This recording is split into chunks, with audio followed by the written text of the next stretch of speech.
अनमोल, जल्दी से आपके पास, देखिए मुझे वो दिन याद आ रहा है जब अंदर से चिट्ठी आई।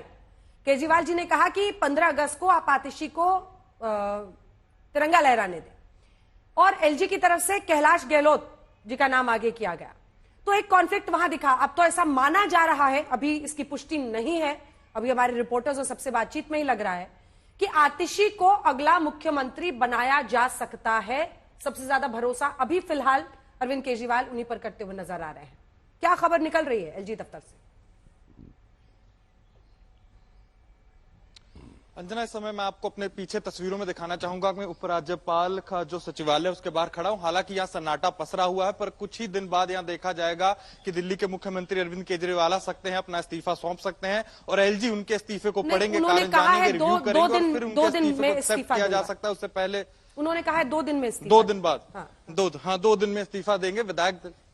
2 दिन में इस्तीफा देंगे, विधायक दल की मीटिंग होगी, नया मुख्यमंत्री चुना जाएगा। और पहली बार नहीं है कि दिल्ली के मुख्यमंत्री जो अरविंद केजरीवाल है वो ऐसे इस्तीफा दे रहे हैं। इससे पहले 2014 में भी उन्होंने कांग्रेस के साथ, जब उनकी सरकार बनी थी, उन्होंने इस्तीफा दिया था और जब उन्होंने बोला था कि मैं जन लोकपाल बिल नहीं ला पा रहा हूं, उसके कारण मैं इस्तीफा दे रहा हूं। उसके बाद चुनावों में देखा गया था कि 67 सीटें जीत के आम आदमी पार्टी पूरी बहुमत में सरकार बनाकर आई थी। तो उसके बाद अब फिर देखा जा रहा है कि जो दिल्ली के मुख्यमंत्री अरविंद केजरीवाल हैं, कुछ ही अभी 2 ही दिन हुए हैं उनको कि वो बाहर आते हैं, अपने वर्कर से बातचीत करते हुए, कार्यकर्ता से बातचीत करते हुए आज संडे को, एतवार को ऐसी खबर देते हैं कि जो कहीं ना कहीं जिसने दिल्ली की राजनीति में फिर भूचाल पैदा कर दिया। अंजना, जल्दी से वापस कुणाल आपके पास आते हुए, आपको क्या होता हुआ दिख रहा है? कुछ पिछली बार बातचीत और अभी के बीच में कोई खबर निकली, कुछ पहुंचा आप तक?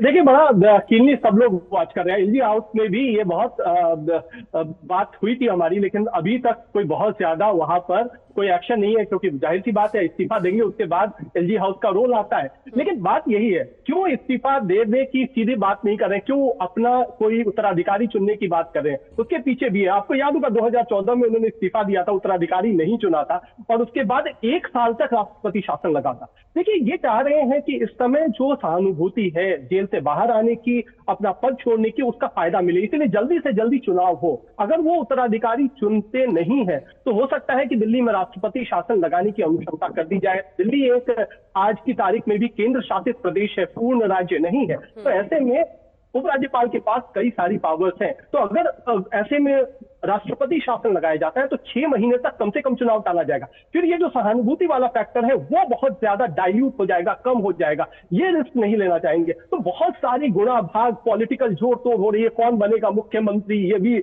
बड़ा अभी रोचक सवाल बना हुआ है। फिर कब होगा और टाइमिंग, केवल इस्तीफा देंगे या इस्तीफा के साथ वो नाम भी लेकर के जाएंगे कि कौन मुख्यमंत्री बनेगा, इसको आप शपथ दिला दीजिए। तो और दिल्ली में जब मुख्यमंत्री की शपथ दिलाई जाती है तो वो जो चिट्ठी होती है वो सीधे उपराज्यपाल मंजूर नहीं करते, पहले राष्ट्रपति को भेजा जाता है। राष्ट्रपति जब उसको मंजूरी देंगे तब जाकर के शपथ ग्रहण होता है। तो इसमें एक पेच और भी है बाकी राज्यों से। बाकी राज्यों में सीधे उपराज्यपाल तय कर देते हैं, लेकिन दिल्ली में उपराज्यपाल नहीं तय कर सकते। यहाँ पर राष्ट्रपति टाइमिंग। पंकज, इस बीच अगर वहां कोई नेता पहुंचता है, आपकी बातचीत होती है तो इशारा कीजिएगा, संभावितों पर चर्चा आपसे करेंगे।